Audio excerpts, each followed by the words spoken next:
اللہ اللہ اللہ اللہ اللہ اللہ اللہ اللہ الحمدللہ رب العالمین والصلاة والسلام علی حبیبہ محمد وآلہ وصحبہ اجمعین. ریکارڈ چل رہا تھا کوئی؟ اعوذ باللہ من الشیطان الرجیم بسم اللہ الرحمن الرحیم. یہ ایک سوال ہے، کیا انسانی رشتے آسمانوں میں طے ہوتے ہیں جیسے اکثر سننے میں آتا ہے کہ جوڑے تو اوپر بنتے ہیں، یا یہ انسان کے اپنے اختیار میں ہے؟ دین سنی سنائی باتوں کا نام نہیں ہے. دین نام ہے حضور اکرم صلی اللہ علیہ وسلم کی فرمائی ہوئی باتوں کا. سننے سنانے میں تو کیا کچھ آتا ہے. شرعی قاعدہ یہ ہے کہ اگر بچی رضامند نہ ہو تو نکاح نہیں ہوتا، اور اگر بچہ قبول نہ کرے پھر بھی نکاح نہیں ہوتا. تو اگر آسمانوں میں طے ہو جاتا ہے تو پھر اس تکلف کی ضرورت کیا ہے؟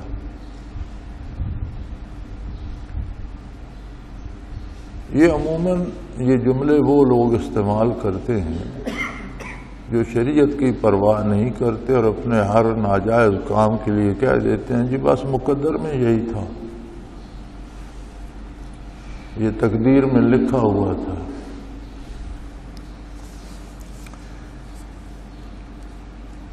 تقدیر میں لکھا ہوا سے مراد یہ ہے کہ اللہ کریم ازل سے مخلوق کو بنانے سے بہت پہلے اللہ کریم جانتے ہیں کہ کون کیا کرے گا، اور وہ سب کچھ لوح محفوظ میں لکھ دیا گیا. کس کی عمر کتنی ہوگی، کس کا رزق کتنا ہوگا، کس کی عقلی علمی استعداد کتنی ہوگی، قد کاٹ سارا کچھ، رشتہ کہاں ہوگا، اولاد کتنی، جو کچھ ہوتا ہے وہ لکھا ہوا. لیکن اس کا یہ مطلب نہیں کہ ہم اس سے مجبور ہو کر کرتے ہم اپنے اختیار سے ہیں، چونکہ وہ جانتا ہے پہلے کہ اس نے یہی کرنا ہے، اس لیے وہ لکھا ہوا ہے. اور حدیث شریف میں ملتا ہے کہ فرشتے دن بھر کا نامہ اعمال لے کر جب جمع کرانے جاتے ہیں وہیں لوح محفوظ ایک تختی نہیں ہے، ایک بہت بڑا دفتر، سیکریٹریٹ ہے پورے عالم کا. تو اندازہ کر لیجئے کتنا ہوگا. یہاں ہر فرد کی الگ فائل ہے.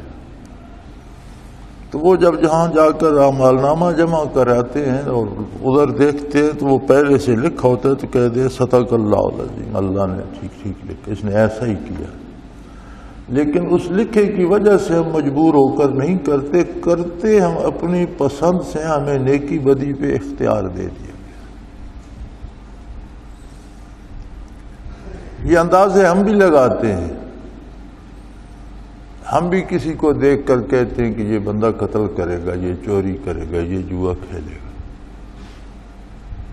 تو اگر ایسا وہ کرتا ہے تو ہمارے کہنے سے نہیں کر رہا، ہم نے اس کے افعال اور اس کی سوچ دیکھ کر اندازہ لگایا تھا. ہمارے اندازے سے تو وہ مجبور نہیں ہے. ہمارے اندازے غلط ہو جاتے ہیں. اللہ کریم نے جو لکھا ہے وہ غلط نہیں ہوتا، ویسا ہی ہوتا ہے. اس کا علم قطعی، یقینی، ازلی و ابدی ہے. یعنی اللہ کا علم حضوری ہے. ماضی بھی اس کے سامنے حاضر ہے، مستقبل، ماضی مستقبل ہمارے لیے ہیں. اس کی بارگاہ میں ہر چیز ہمہ وقت حاضر ہے. تو اگر رشتے آسمانوں پہ طے ہو جاتے تو والدین کو فکر کیوں ہوتی بچوں کے رشتوں کی؟ اور بچی سے کیوں پوچھا؟ رشتہ تو آسمانوں پہ طے ہے، اس سے اجازت لینے کی کیا ضرورت ہے؟ اور بچے کو قبول کرانے کی کیا ضرورت ہے؟ وہ تو آسمانوں پہ طے ہے. یہ سارے کام وہ لوگ کرتے ہیں اور یہ جملے وہ لوگ کہتے ہیں جو الٹے پلٹے کام کرتے ہیں اور پھر گناہ کی ذمہ داری قبول کرنے کی بجائے اس جرم کی ذمہ داری بھی تقدیر کے ذمہ لگا دیتے ہیں. قتل کرتے ہیں اور کہتے ہیں بس لکھا ہوا ایسا ہی تھا. چوری کر لیتے ہیں اور بس تقدیر میں یہی تھا. تو یہ شادی والا تو عیسائیوں نے شروع کیا تھا اور یہ جملے میں نے پہلی بار انگریزی میں پڑھے تھے کہ جوڑے تو آسمانوں پر بنتے ہیں بٹ سیلیبریٹڈ آن دا ارتھ، اس طرح کا جملہ تھا. تو اسے اب ہمارا جو فیشن زدہ طبقہ ہے اس نے نقل کیا پہلے، اب یہ چلتے چلتے عام آدمیوں تک بھی آ گیا. یہ ٹوٹلی غلط ہے. ہم اپنے اعمال کے خود ذمہ دار ہیں. اللہ کریم نے عقل دیا ہے، شعور دیا ہے، اور نبی کریم صلی اللہ علیہ وسلم کو مبعوث فرمایا ہے. اللہ کی کتاب موجود ہے، حضور کے ارشادات موجود ہیں. اور نکاح کا اسلامی اب اس کے ساتھ ایک اور اضافہ ہو گیا. جو زیادہ دیندار ہیں وہ نکاح کے لیے استخارے کرنا شروع کر دیتے. اور مجھے بھی اکثر کبھی خط آتا ہے، کبھی یہ میل آتی ہے، میں نے استخارہ کرایا فلاں لڑکی سے شادی کر لوں. بھائی تمہارا دل ہے، ہو سکتی ہے، کرو، اچھا ہے یا برا ہے، خود ذمہ دار ہو، بھگتو گے. استخارہ اس میں کیا کرے گا؟ تو رشتے کے لیے شرعی طریقہ یہ ہے کہ بچی ہو یا بچہ ہو، سب سے پہلے اس کا دین دیکھنا چاہیے کہ دینی اعتبار سے کیسا ہے. پھر اس کی دنیا دیکھنی چاہیے کہ دنیاوی اعتبار سے اپنا گزارا کرنے کے قابل ہے یا نہیں. گھر میں، ماحول میں، والدین کے ساتھ اس کا کیا سلوک ہے. اگر اپنے والدین کا نافرمان ہے تو بیوی کے والدین کی فرمانبرداری کیا کرے گا. اور اپنے ماں باپ کی عزت نہیں کرتا تو بیوی کے ساتھ اس کا کیا سلوک ہے. تو دین دیکھنا چاہیے، دنیا بھی دیکھنی چاہیے. اگر دونوں باتیں بھلی لگے تو پھر اللہ پہ بھروسہ کرو، اللہ کارساز ہے. بلکہ اگر اسلام میں تو یہ بھی ہے کہ شادی کے بعد بھی اگر نہ نبھ سکے تو اچھے طریقے سے، آسن طریقے سے پہلے تو دونوں گھروں کے بزرگوں میں کو بیچ میں ڈالا جائے، کوئی سمجھوتا ہو جائے تو وَالصُّلْحُ خیر، صلح ہو جائے تو وہ سب سے بہتر ہے. نہ ہو سکے، جدا ہی ہونا ہے تو اچھے طریقے سے طلاق دی جائے. بیوی کو جو کچھ دے چکے ہو مناسب ہے، اس سے واپس نہ لو. قد افضا بعضکم علی بعض، تم کس بات پہ جھگڑتے ہو جبکہ اللہ کے نام پر تم دونوں ایک ہو چکے ہو اور ایک دوسرے کے سامنے بے پرد ہو چکے ہو. تو پھر تمہیں شرم نہیں آتی آپس میں لڑتے ہو. یہ اگر آسمانوں پہ ہوتے ہیں تو پھر تو یہ سارا دینی فلسفہ بیکار ہو گیا. تو یہ کئی سنی باتوں کا دین سے کوئی تعلق نہیں ہے. کہنے والا کون ہے؟ یہ سننے میں آیا. کس سے سنا ہے؟ دیر از نو باڈی. کوئی اپنی وہ لینے کو ذمہ داری لینے کو تیار نہیں کی میں نے کہا. تو دین نام ہے ارشادات نبوی کا، دین نام ہے قرآن کا، سنت کا. سنی سنائی باتوں کی کوئی حیثیت نہیں ہے، نہ انہیں کوئی دینی درجہ دینا چاہیے. اور یہ تو عموماً بچیوں کو مطمئن کرنے کے لیے جملے کہتے ہیں. جہاں جی آیا وہ اکثر والدین بوجھ اتارتے ہیں کہ جہاں ہو سکے اسے کہیں رخصت کیا جائے. پھر اسے تسلیاں دیتے رہتے ہیں کہ یہ تو آسمانوں پہ لکھا ہوا ہے. کرتوت اپنے ہوتے ہیں. یہ ایک عجیب سوال ہے. اطمینان قلب میں حافظ الرزاق مرحوم نے لکھا ہے، اللہ ان پہ ان کی مغفرت فرمائے، درجات بلند فرمائے. عجیب بات ہے، بڑی مدت سے یہ چھپ رہی ہے، کتابچہ چھپ رہا ہے اطمینان قلب، لیکن میں نے آج تک یہ پڑھا نہیں، دیکھا نہیں. تو انہوں نے حوالہ دیا ہے، شاید میں کوشش کروں گا کہ اسے منگا کر دیکھ سکوں. کہ فرماتے ہیں قرب الہی کے لیے 4 چیزیں مدار کی حیثیت رکھتی ہیں: نماز، تلاوت قرآن، ذکر اسم ذات، ذکر نفی اسبات۔ ہاں، پہلی 2 باتیں منتہی کے لیے ہیں اور آخری 2 مبتدی کے لیے۔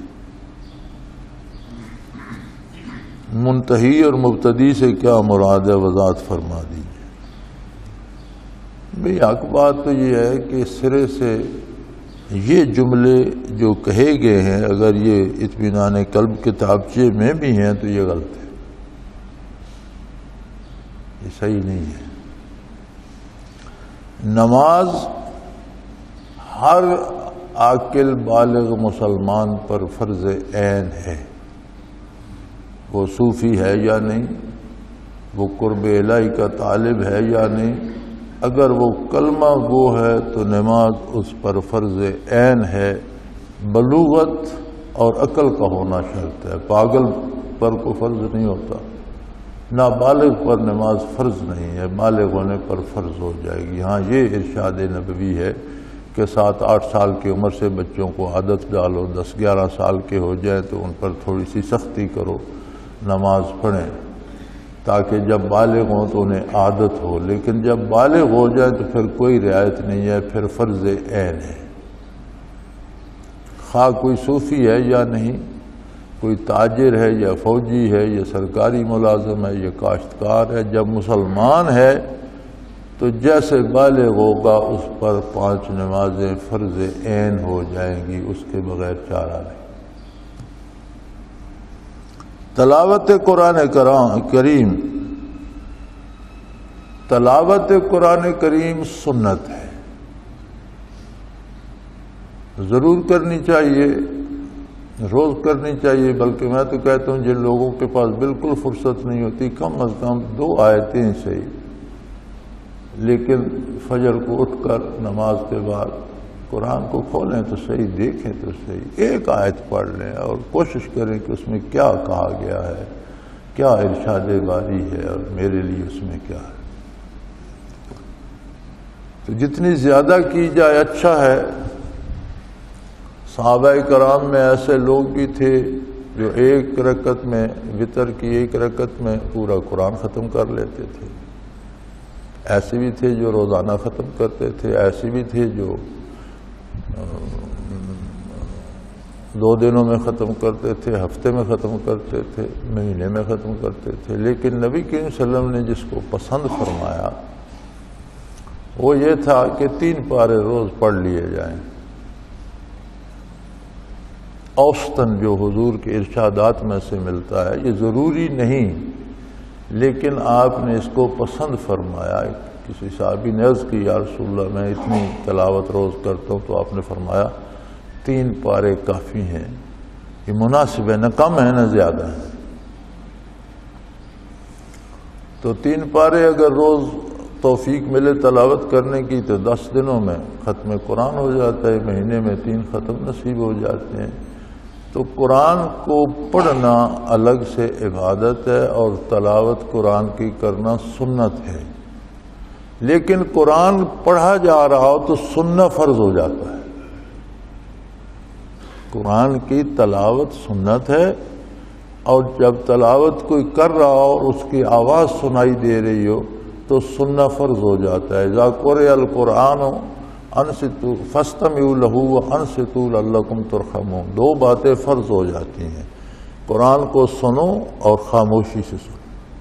فاستمعوا له، پوری توجہ سے قرآن کو سنو، وانصتوا، اور خاموش رہو۔ اب اس میں ضمنی طور پر ایک مسئلہ اور بھی آ جاتا ہے، ہمارے ہاں تو رواج ہے اور شہروں میں بھی شاید ہوگا، یہاں تو ہے، ساری عمر قرآن کی تلاوت خود نہیں کرتے، پڑھا پڑھایا کوئی نہیں ہوتا۔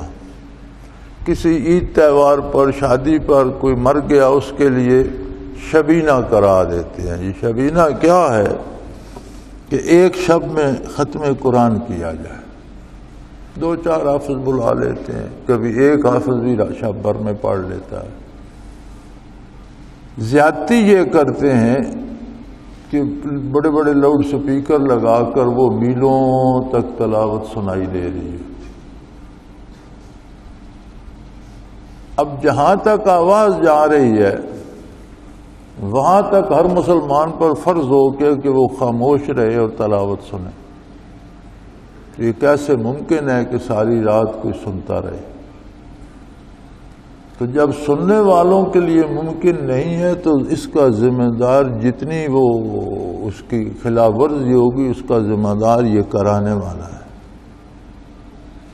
کرائیں شبینہ شب بھر میں ختم کریں، لیکن ایسے سپیکر لگائیں کہ جس گھر میں ہے تو کمرے میں ہی آواز آئے، باہر نہ جائے، مسجد میں ہے تو مسجد کے اندر آواز آئے، جسے سننا ہو جتنی دیر اس کے پاس وقت ہو وہاں آ جائے۔ اچھی بات ہے باوضو بیٹھے تلاوت سنے، باوضو نہ ہو تو کم از کم طہارت تو کر کے آئے اور بیٹھ کر سنے، اور جب نہ بیٹھ سکے تو اٹھ کے چلا جائے۔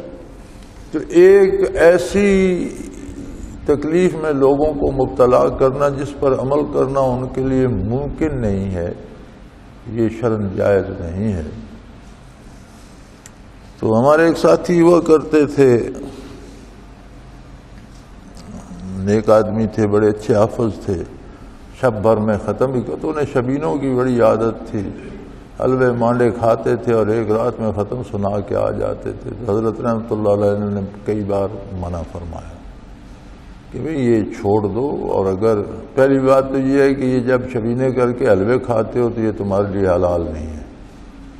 دوسری بات یہ ہے کہ اللہ کی مخلوق کو اس مصیبت میں مبتلا نہ کرو جس پر ان کے لیے عمل کرنا ممکن نہ ہو۔ لیکن اللہ انہیں معاف فرمائے، وہ مرتے دم تک باز نہیں آئے، یہ چسکا سا پڑ جاتا ہے، شابہ شابہ بھی ہوتی ہے۔ ایک بندے نے شب بھر میں ختم کر لیا، وہ شابہ شابہ بھی ہوتی ہے، کچھ پیسے بھی مل جاتے ہیں، کوئی کھانا بھی اچھا کیا اچھے کھانے سے کیا ہوگا؟ غلاظت بن کر نکل جائے گا، اس سے کیا ہوگا؟ جو بھی کھاؤ گے تو اس سے کیا ہوگا؟ تو اس میں یہ ہونا چاہیے کہ تلاوت قرآن سنت ہے، یہ یاد رکھیں۔ قرآن پڑھا جا رہا ہو تو سننا فرض ہے۔ ذکر اسم ذات یہ تفسیر مظہری میں قاضی ثناء اللہ پانی پتی رحمۃ اللہ تعالی علیہ نے لکھا ہے، ہر بالغ مسلمان مرد اور عورت پر واجب ہے۔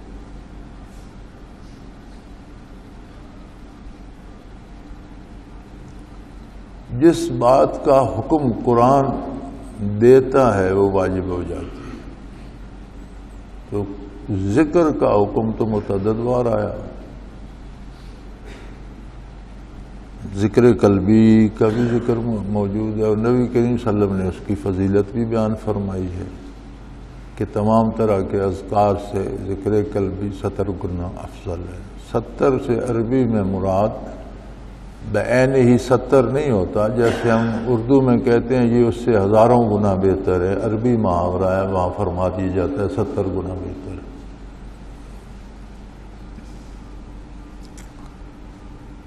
ذکر نفی اثبات اچھی بات ہے،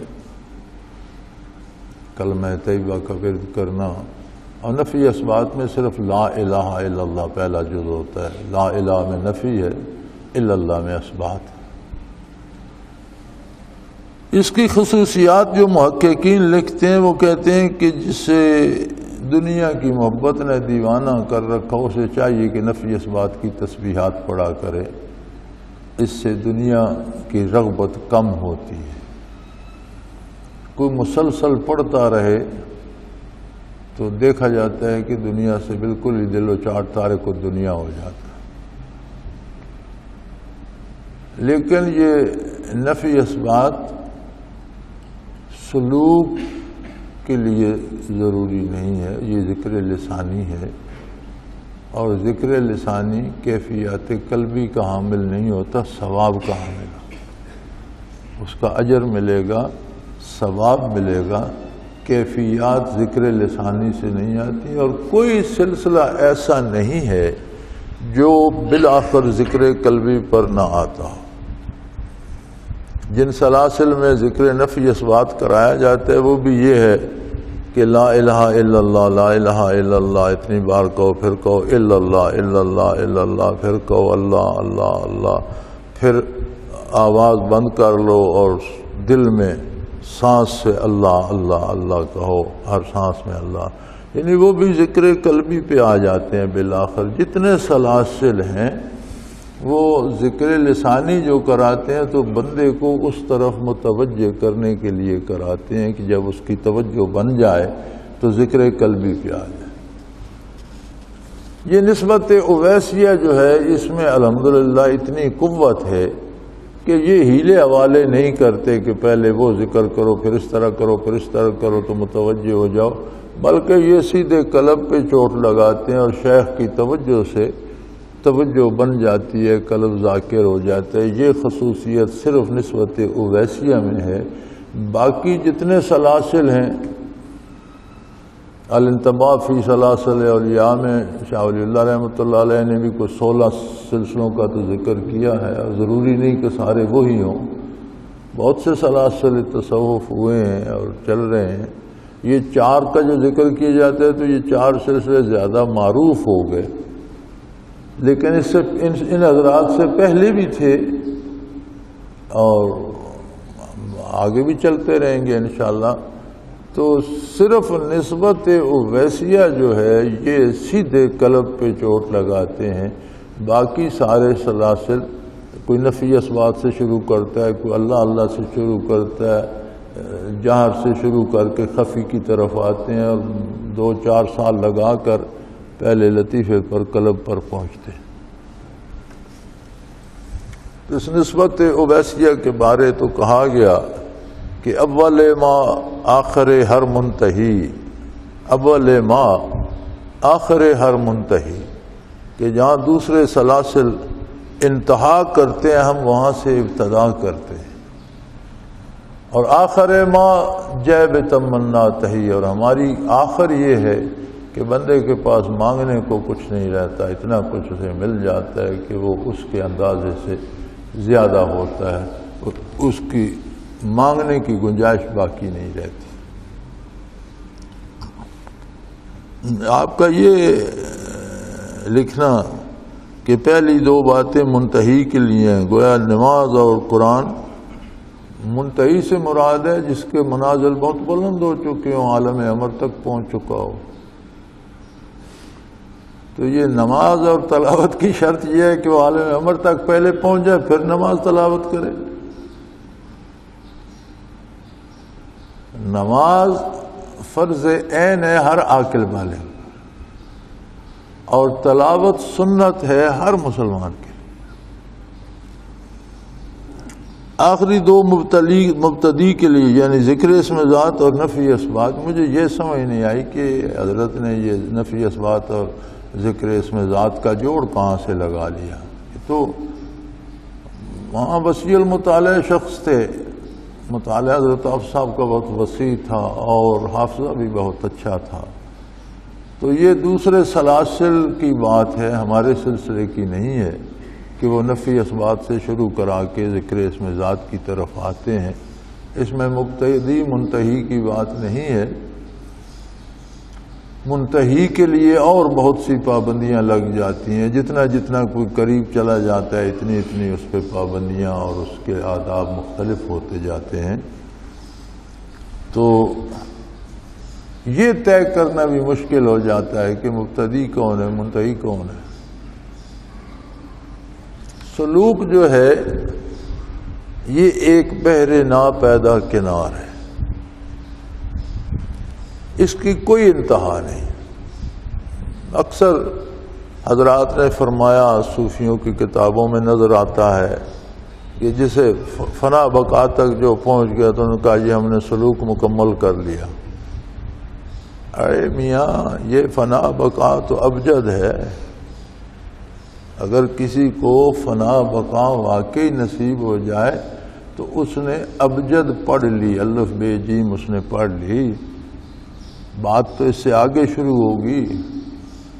ابجد تو پہلی کے بچوں کو پڑھائی جاتی ہے. تو سلوک کی کوئی انتہا نہیں، کوئی ایسی جگہ نہیں آتی کہ یہاں اللہ کریم یہ بیٹھا ہے اور اب ہم یہاں پہنچ گئے اور سلوک ختم ہو گیا. یہ نہیں ہے، ایسا کوئی مقام نہیں آتا. سلوک و تصوف تو برکات نبوت ہیں.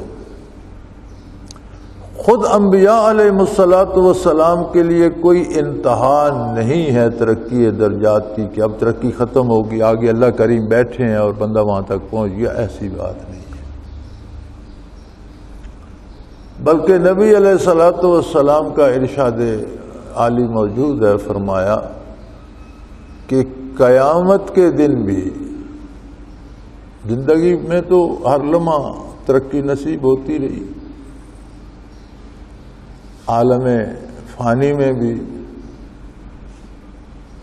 برزخ میں بھی ہر لمحہ ترقی نصیب ہو رہی ہے.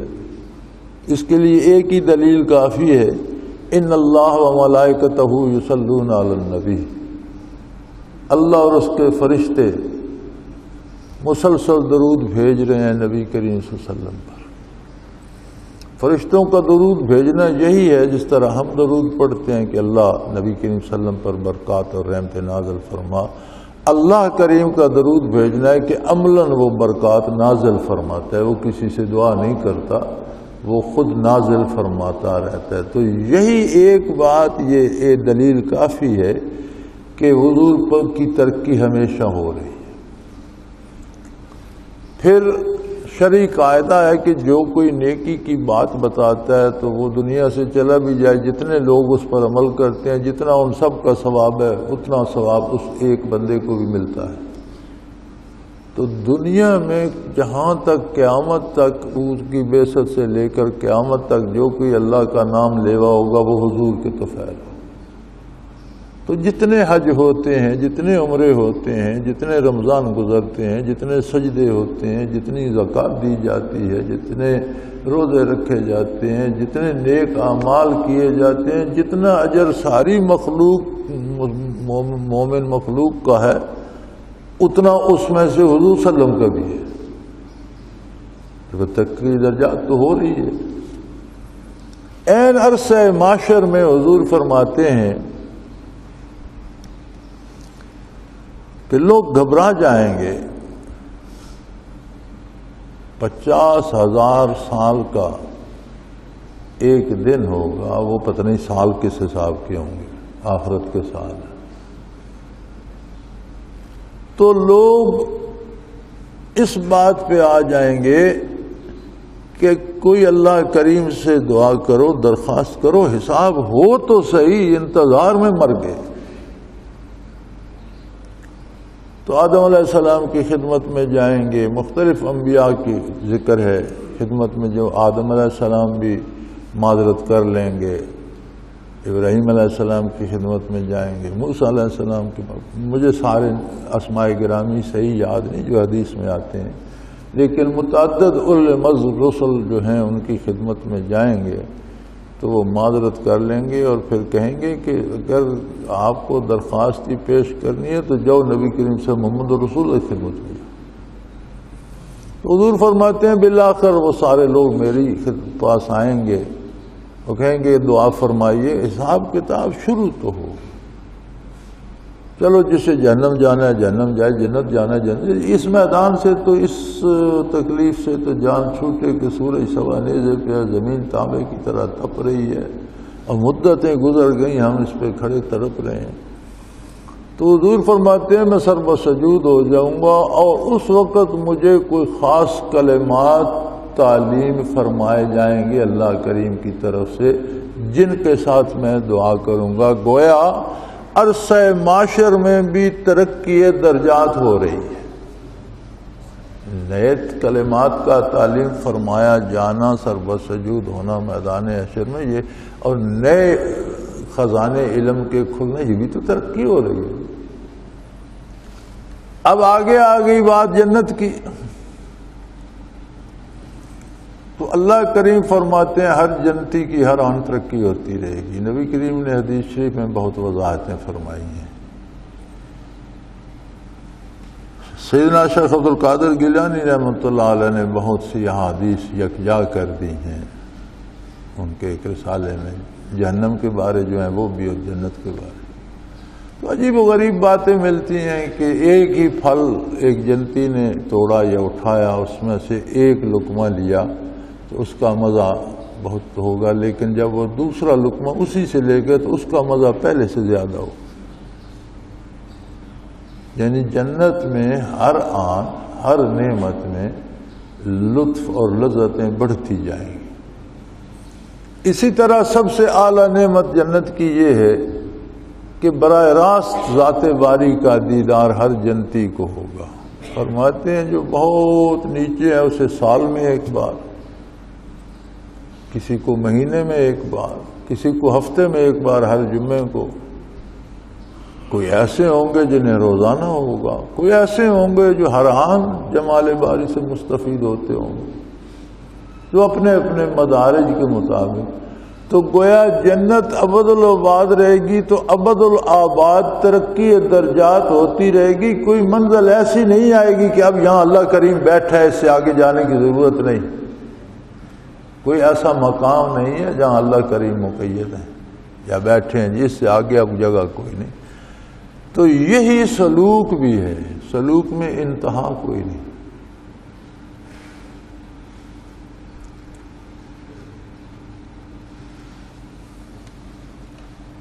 الحمدللہ اللہ کریم کا احسان ہے، اس راہ کو چلتے ہوئے 50 برس بیت گئے، اور میں نے بھی یہ سمجھا ہوا تھا فلاں فلاں فلاں فلاں مقامات جو ہیں، فلاں دائرہ جو ہے وہ آخری ہے، انتہا ہے، اب اس سے آگے بندے کی رسائی نہیں ہے. حالانکہ اس کا سوچنا بھی بڑا لمبی بات ہے. لیکن عجیب بات ہے، جب وہاں پہنچے تو پتہ چلا یہاں سے تو بات شروع ہو رہی ہے. جسے ہم زندگی بھر انتہا سمجھتے رہے کہ اللہ تو وہاں نہیں ہے کہ اللہ کا گھر آ گیا اور بات ختم ہوگی، یہ بات نہیں ہے. لیکن بندے کی پرواز ختم ہو جاتی ہے، یہ میں نے سمجھا ہوا تھا. لیکن اللہ نے جب وہاں پہنچایا تو پتہ چلا یہاں سے تو ایک نئی ابتدا ہو رہی. پتہ چلا کہ ہم تو اب شروع کر رہے ہیں. تو اب یہ سمجھ میں آ گئی کہ میاں اس میں انتہا نہیں ہوتی، دوسرا کنارہ نہیں ہے. یہ الگ بات ہے کہ کس کو اللہ کہاں تک پہنچاتا ہے، اسے کتنی استعداد دی ہے، کتنی ہمت دی ہے، کتنا حوصلہ دیا ہے، کتنی اس کی دستگیری فرماتا ہے. لیکن یہ ختم نہیں ہوگا. اس میں ترقی قبر میں بھی جاری رہتی ہے، اس میں ترقی میدان حشر میں بھی ہوگی، اس میں ترقی جنت میں بھی جاری رہے گی. تو یہاں کسی کو منتہی کہنا میری سمجھ میں نہیں آتا.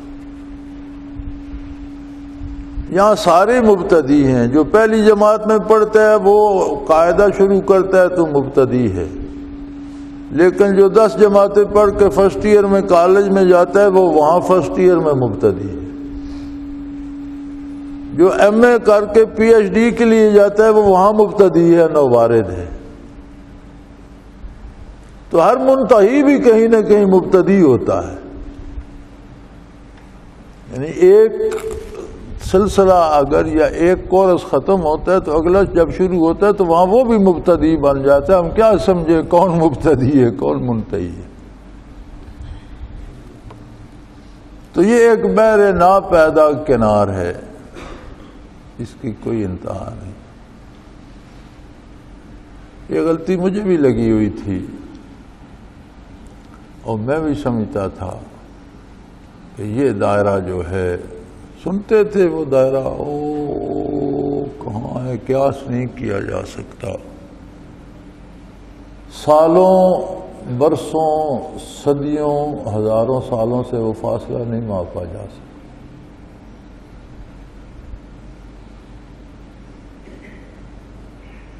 اللہ کریم فرماتے ہیں کہ میرے فرشتے 50,000 سال کا راستہ طے کر کے زمین سے اوپر آتے ہیں یا اوپر سے زمین پر، قرآن میں ہے۔ حضرت فرمایا کرتے تھے یہ اس بات کی دلیل ہے کہ پہلا مراقبہ جو مقام احدیت ہے وہ زمین سے 50,000 سال فرشتوں کی رفتار کا راستہ ہے، روح کی رفتار کا راستہ ہے۔ اگر جس طرح ہم چل کر دنیا کا سفر طے کرتے ہیں، روح اسی طرح چل کر جائے تو اسے 50,000 سال چاہیے۔ آپ فرماتے تھے یہ شیخ کی توجہ ہے کہ جو آنے واحد میں ایک اللہ سے روح کو یہاں سے وہاں پہنچا دیتا ہے، 50,000 سال کا فاصلہ طے ہو جاتا ہے۔ تو جو شخص یہ ایک مراقبہ احدیت کرا دے، اس سے مزید کسی کرامت کی طلب کرنا جہالت ہے۔ اتنی بڑی کرامت ہے یہ کہ پھر اس سے کوئی کرامت طلب کرنا حضرت فرماتے تھے جہالت ہے۔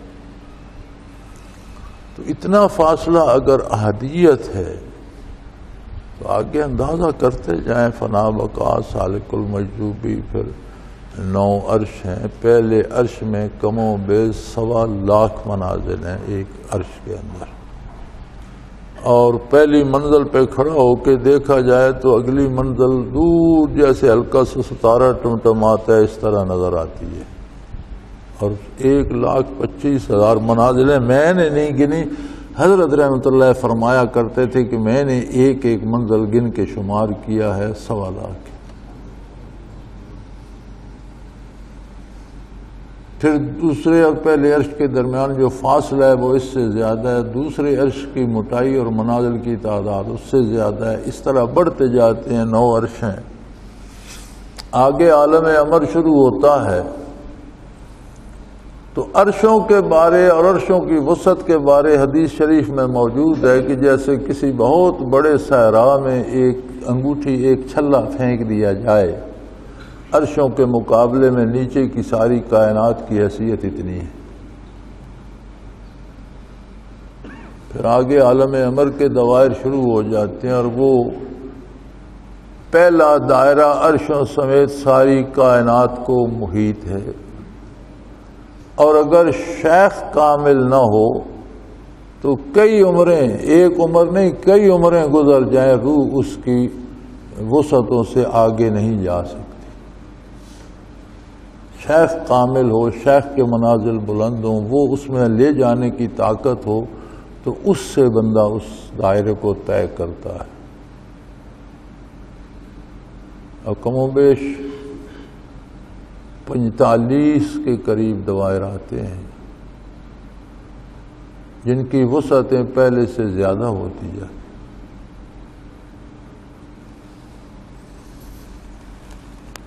اور یہ سمجھا تھا کہ یہ جو آخری دائرہ ہے ابدیت کا، یہ آخری دائرہ ہے، بس یہاں بندے کی استعداد ختم ہو جاتی ہے، آگے وسعتیں بے شمار ہیں لیکن روح انسانی نہیں جا سکتی۔ وہاں پتہ چلا کہ جناب یہاں سے تو بات شروع ہو رہی ہے، آپ کہاں کی بات کرتے ہیں؟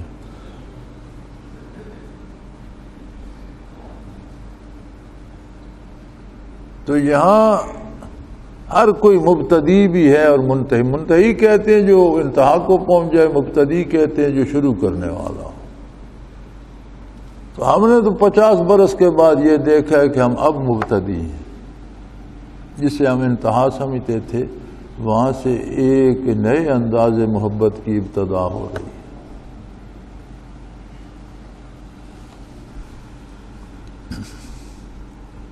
یہ باتیں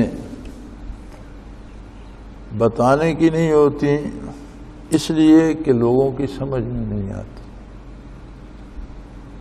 سمجھ نہیں سکتے تو برداشت بھی نہیں کرتے، مذاق اڑاتے ہیں، طنز کرتے ہیں، جس سے گمراہی میں جا پڑتے ہیں۔ اس لیے یہ باتیں نہیں کی جاتی، لیکن رہنمائی کے لیے اشاروں کنایوں میں بتا بھی دیا جاتا ہے۔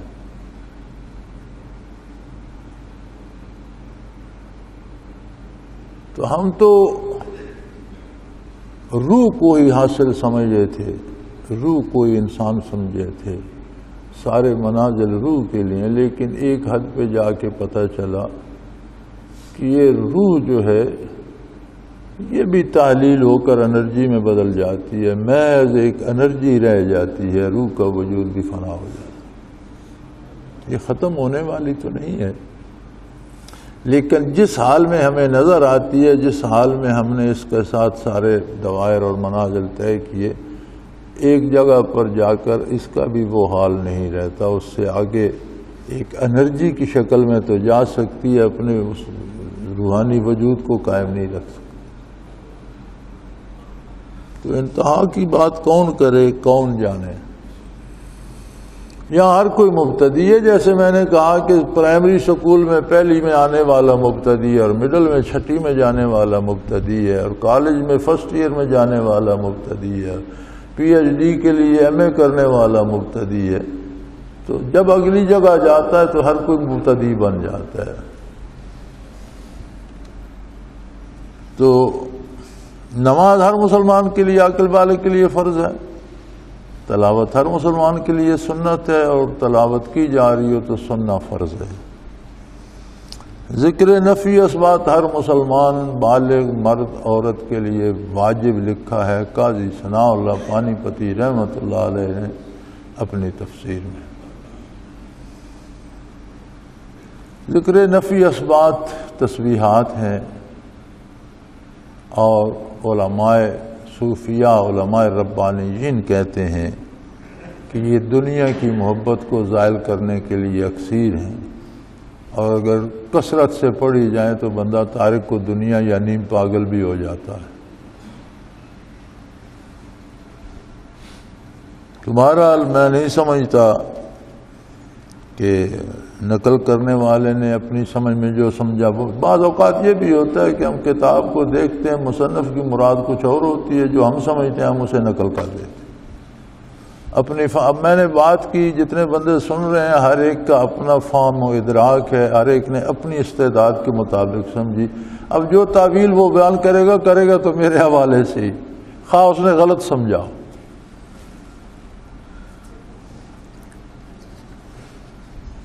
تو مبتدی کے لیے جو فرائض ہیں منتہی کے لیے بھی وہی ہیں، مبتدی کے لیے جو سنن ہیں منتہی کے لیے بھی وہی ہیں۔ دین مبتدی اور منتہی میں فرق نہیں کرتا، سب کے لیے ایک ہی دین ہے، اور ابتدا و انتہا کا فرق صرف کیفیات قلبی اور خلوص باطن میں ہوتا ہے۔ بعض اوقات علم ظاہر میں تو بے عمل لوگ بھی بہت سے ماہر ہوتے ہیں، بے سی کتابیں پڑھ رکھی ہوتی ہیں، تفسیریں یاد ہوتی ہے، گرامر صرف و نحو آتی ہے، علم کلام آتا ہے، عمل نہیں کرتے۔ ایسے بھی ہیں جنہیں ان میں سے کوئی بھی نہیں آتا اور بڑا عمل کرتے ہیں، جو بھی دیکھتے سنتے ہیں، جتنا جانتے ہیں اس پر رادن عمل کرتے ہیں۔ تو اللہ کی مخلوق رنگا رنگ ہے۔ یہ مدارج مبتدی منتہی کیفیات قلبی اور روحانی منازل کے اعتبار سے ہیں۔ اللہ کریم اس کی صحیح سمجھ بھی دے، شعور بھی دے، اور یہ نعمت نصیب بھی فرمائے۔ وآخر دعوانا ان الحمدللہ رب العالمین۔ لوچ الحمدللہ رب العالمین، والصلاة والسلام علی حبیبہ محمد وآلہ اللہم ربنا لا تقتلنا بغضبک ولا تہلکنا بغضابک واعف عنا قبل ذلک اللہم ربنا لا تسلط علینا من لا یرحمنا انت ولینا فی سفرنا وحضرنا فی مالنا واہلنا انت ولینا فی الدنیا والآخرہ توفنا مسلمین والحقنا بالصالحین۔ اللهم ربنا وفقنا لما تحب وترضى واجعل آخرتنا خير من الأولى. اللهم ربنا ارزقنا حبك وحب حبيبك صلى الله عليه وسلم. اللهم ارزقنا اتباع نبيك صلى الله عليه وسلم، اتباع خلفاء الراشدين المهديين. اللهم اخجنا على اتباعهم ومتنا على اتباعهم واحشرنا في زمرتهم واوردنا على حوضك غير خزايا ولا ندامة. وصلى الله تعالى على حبيبه محمد وعلى سيدنا برحمتك يا رب. اللہ اللہ اللہ اللہ اللہ اللہ اللہ. حضرت امیر محمد اکرم آوان مد ذلہ العالی دارالعرفان منارہ ضلع چکوال میں سالہ سال سے قرآن و حدیث کے اوپر خطابات کر رہے ہیں اور سلسلہ نقشبندیہ اویسیہ کے مطابق لوگوں کو ذکر الہی کی تربیت دے رہے ہیں. وہ قرآن پاک کی تفسیر ترتیب وار بیان کر رہے ہیں. تفسیر قرآن کو وہ موجودہ ملکی اور بین الاقوامی حالات کے مطابق بیان کرتے ہیں. موٹر وے سے کلر کہار کے انٹرچینج سے نکلتے ہوئے کلر کہار کی جھیل سے ہوتے ہوئے میانی، بوچھال اور نور پور سے گزرتے ہوئے دارالعرفان منارہ پہنچ سکتے ہیں. حضرت امیر محمد اکرم آوان نے بچیوں اور بچوں کی دینی اور دنیاوی تعلیم کے لیے سقارہ اکیڈمی کے نام سے ایک درسگاہ بھی قائم کی ہے، جس کا افتتاح ملک پاکستان کے صدر جنرل محمد ضیاء الحق نے اپنے دست مبارک سے کیا تھا. وہ تمام احباب جو اسلام کی طلب رکھتے ہیں ان سے گزارش ہے کہ دارالعرفان منارہ ضلع چکوال میں امیر محمد اکرم آوان صاحب کے خطابات سے مستفید ہوں. وہ ہر جمعے کو نماز سے پہلے بیان فرماتے ہیں. ہر ماہ کی پہلی اتوار کو ماہانہ اجتماع ہوتا ہے جس میں آپ خصوصی خطاب فرماتے ہیں اور پاکستان کے چاروں صوبوں سے احباب اس اجتماع میں شرکت کرتے ہیں. اس کے علاوہ یہاں سال میں 2 مرکزی اجتماعات بھی ہوتے ہیں، ایک رمضان المبارک میں اعتکاف کا اجتماع اور دوسرا جولائی اور اگست میں 40 دن کا اجتماع ہوتا ہے جس میں روحانی تربیت کی جاتی ہے. اپنا خون سیماب دے کر اتنا ہم کر جائیں گے، نام آقا کا چمن میں پھر رقم کر جائیں گے.